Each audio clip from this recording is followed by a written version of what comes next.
Let's get a little deeper, just a little bit, not too much, into some of the calculations that we usually see with mortgage-backed securities. So I will show you the terminology, the definitions, and how to calculate each and everything. Not all of the mortgages included in a pool have the same mortgage rate and the same maturity. Consequently, a weighted average coupon, what we call WAC rate, and the weighted average maturity, what we call the WAM, are determined. There is another term here that sometimes we use. It is called the WARM, which describes the weighted average remaining maturity once it is also considering the prepayment rates. But let's focus on the most popular measures here, the WAC and the WAM. Let me show you how they are calculated. So here is an example. Let's say that we have 5 different loans here, starting from on the left-hand side, the left column here, loans 1, 2, 3, 4, 5. Outstanding mortgage balances are written on the second column from the left. As you can see, they can vary in their amounts. Their weights in the pool is calculated as their outstanding mortgage balance out of the total. So if the total here stands at the bottom at $565,000, then each and every outstanding mortgage balance will determine the weight this specific loan has within the pool. So pool number 1, for example, is $125,000 divided by $565,000.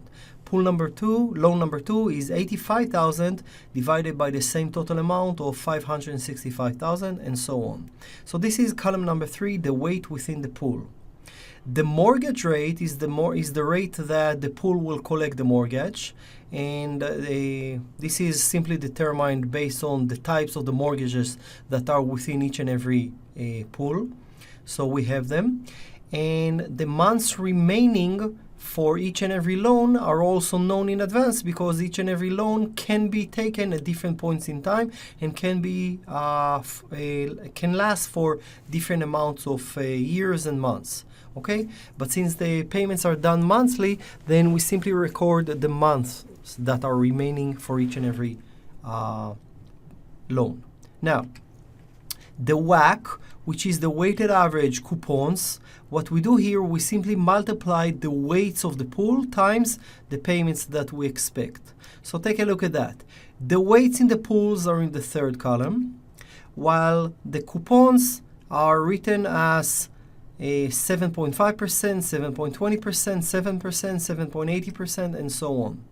So those are the mortgage rates. The coupons on the fourth column that you see, fourth column from the left, those are the coupons, the mortgage rate payments.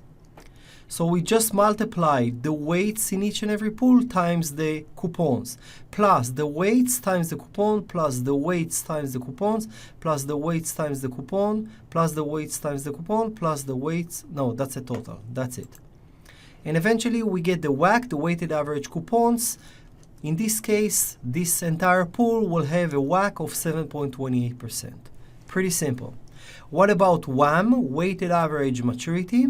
We multiply the same weights, as you can see, 0.2212, 0.1504, 0.3097, and so on, times the remaining months here, 275 to 60 to 90, here it is, 275 to 60 to 90. So for the WAM calculation, we multiply the weight times the remaining months, plus the weights times the remaining months, plus the weights times the remaining month, all the way until we get the weighted average months. Those are good assessments to inform both investors and also the servicer about where we're standing in terms of the pool. What is the overall weighted average coupon rates? What is the weighted average maturity for this pool of mortgage-backed securities?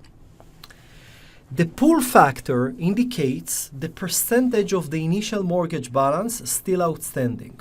This is another term that we need to know. A pool factor of 90, for example, means that 90% of the original mortgage pool balance is still outstanding. So this is kind of a forecasting prognostic measure that tells both servicers and also the mortgage-backed securities investors where we're standing. how much more is still left? It is reported by the underlying agency each month. The dollar price paid for just the principal is found as follows. You take the price, multiply times the par value, times the pull factor. So here is an example. If the parties agree for a price of 92 for $1 million value for the pass-through with a pull factor of 0.85, then the dollar price paid by the buyer in addition to the accrued interest rate is the following. You multiply the price times the par value times the pull factor, which is 0.92. Pay attention, it was agreed for 92, so we translate it into 0.92. It means 92%. 0.92 times the $1 million par value. Here it is, $1 million par value. And then we multiply times the pull factor of 0.85. It means 782,000. Okay? This is the dollar price paid for just the principal. A prepayment is defined as any payment toward the repayment of a principal that is in excess of the scheduled payments. Like I said before, sometimes people come up with large amount of money and they want to simply remove some chunks of their mortgage in advance. Something that was not scheduled, but this is just because they have the opportunity. Historical or actual prepayment rates are computed per month and from that figure out the forward-looking prepayment rates are assessed for different pools of mortgage-backed securities. There is something that is called single monthly mortality rate. It was calculated with different tables long time ago, and it is defined as the ratio between the prepayment in a month and the amount available to prepay that month.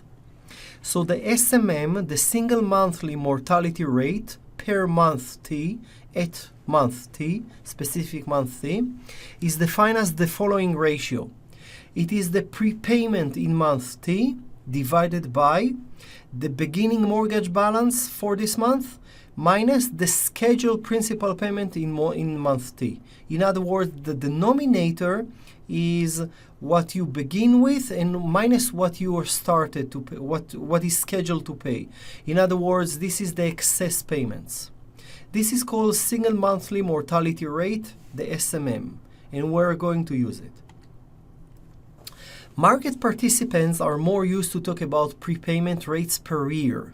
So we need to translate it to year, simply because when we speak about large pools over long time periods, then per year or per annum, it makes more sense. And these measures can be compared to a yield to maturity, which is always expressed per year of other investments, other fixed income investments. So you need to compare your investment alternatives per year. So the measure per year is called conditional prepayment rate, or CPR.